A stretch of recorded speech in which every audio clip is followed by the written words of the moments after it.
ethnicity is irrelevant. Oh, yeah. Ethnicity is irrelevant. What matters is the policies being pursued by any specific or particular government or regime, not where they come from. When people tell you nonsense about it is our turn, why don't we wait till 2023? They are only deceiving you. And if you allow yourselves to be deceived, things can only get worse. Fulani terrorists will take over your land. Time and time again, I have warned you on this very matter, but some of you never ever listened. I told our Yoruba friends that this thing you're supporting, this very evil government you're supporting, when they tagged IPOB a terrorist group, you supported them. You are going to pay a very heavy price for it. Had the Yoruba journalist stood up and said, IPOB did nothing wrong, you cannot tag them a terrorist group, believe you me, by today, you will not have Fulani people occupying Yoruba forests and farmlands.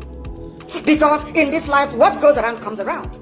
If you support evil today because you're benefiting, eventually that evil will overwhelm you. The same thing happened to APC, the same thing happened to Fulani Caliphate. They brought in terrorists from all across the Sahel. They brought them into Nigeria to try to force Jonathan out of office. Now Jonathan is out of office, they are now, of course, reaping what they sowed, all of them. I've seen tons of video recently that the Fulani are taking over the forest of the Yoruba people, let's say the Yorubas.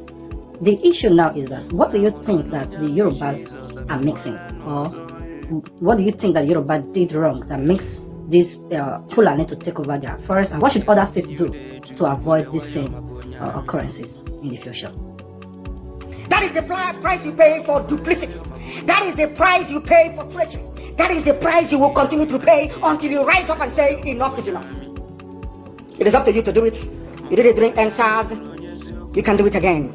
Can you imagine Fulani people telling you, if you remove Fulanis from Yoruba forests, imagine Fulani telling you, if you remove them from your ancestral lands, there will be war, and you are panicking. And you have not asked yourself, why are they not saying something about the East? Why did they not say to Eastern Security Network? Why did they not say to me, if you don't stop evacuating Fulani terrorists from the forest, there will be war? Because they know, they understand psychologically that you don't have what it takes to resist them. Your lives are being taken away from you. Your forests are being occupied. Your mothers are being raped. Your daughters are being abducted. And the whole national government, presidency, is supporting such people. And you're telling me that Nigeria is viably sustainable. Is that what you're telling me? That somehow this contraption is sustainable, it is viable. It can never be. Because the more you stay in one Nigeria, the more you are inviting the Fulanis to take over your ancestral lands, to take over your villages, and to make life a misery for you. That is the end game. That is the outcome. If you doubt me, go and do a bit of research. Ask yourself, who are the Hausa people? Who are the Nupe people? Who are the Bantama people? All of these people were steamrolled by the Fulani man. You don't see the importance of the whistle. And now they're in their forest. Get their own. They are in their forest. So no. And who is going to drive them away from there? If not the Yoruba youths. Forget about your useless governors. Your elders are very strong. I love Yoruba elders. The way they behave, the way they talk. Very, very strong. They said they support Akeredolu. This governor from those states. They support him in what he's doing. People must come out to say that enough is enough. When you travel to the north, do you live in the forest in the north? The Igbo people in Sabangeri in Kanu, are they living of course it's Hausa land, are they living in the forest? They came to the town, they work very hard, they build houses, they build mansions, they develop the entire place. Is that not what they do? What are Fulani people doing in our forest? Nobody can answer that question. They say that they're pastoralists. World aspiring to be a member of the UN Security Council, where you move cattle from place to place. Are you people well at all? You so-called Nigerians, are you normal in the brain? I'm asking you a simple question. Show me a country that aspires to be in the 21st century, moving cattle from place to place, telling me they're grazing. Which country is that? Please tell me. All of you don't have any shame. When you have people, an entire presidency coming out to defend a very primitive, archaic agricultural practice, then you know you embrace serious mess. You are in one almighty problem, I'm telling you. People are in a mess. The Holland that you get your pig milk from, do they move cattle from Rotterdam to Amsterdam? I'm asking you a simple question.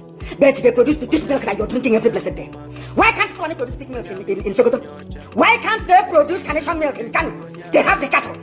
Before the white man came, did you see any Fulani in your forest? All these people talking rubbish about movement of cattle and movement of... I'm asking you, before Britain came and handed over Nigeria to Fulani, ask your grandfathers, please, or your grandmothers. Ask them. Okay, what is the difference between the Hausas and the Fulani? Because everybody seems to see that all of them are Hausa, but the names Fulani came in not quite long ago. Like everybody knows that Fulani actually exists, but not in Nigeria. So now it seems to be more confusing. What is the difference between these two people, Hausas and Fulani, or Hausa Fulani? Centuries ago, you have to go back to history to understand how Nigeria came into existence. Fulani has been expanding from day one. from Senegambia. All the way from Senegambia, they've been expanding, and now they are in Okigwe. All the way from Senegambia, they are now in Okigwe. You are setting up yourself to become like the Hausa people. Remember when Hausa was supporting Fulani? We are Hausa Fulani, we are Hausa Fulani. Where are the Hausa people today? I ask you. Where are those Hausa people today? Do you see them anymore? They're saying we are Hausa Fulani, we are Hausa Fulani. Do you see them again today? Do you see them? I'm asking you. No, because Fulani have completely overwhelmed them. It's called emasculation. Completely emasculated them. Than what is happening right now. I ask you what is happening now. Fulani have now come out to tell you we are Fulani people. Is that not what they are saying now? They are not telling you we are Fulani. No more Hausa Fulani. What does that tell you? That the Hausa race no longer exists. Do you want the same thing to happen to you? Hausa is gone. It took Fulani very many years before they came out of their shell. Remember before, many years ago, they said we are Hausa Fulani. We are Hausa Fulani. Because that time, their subjugation of the Hausa race hasn't been completed. Now they have completed it. Have they not completed it? You don't see them. And they have had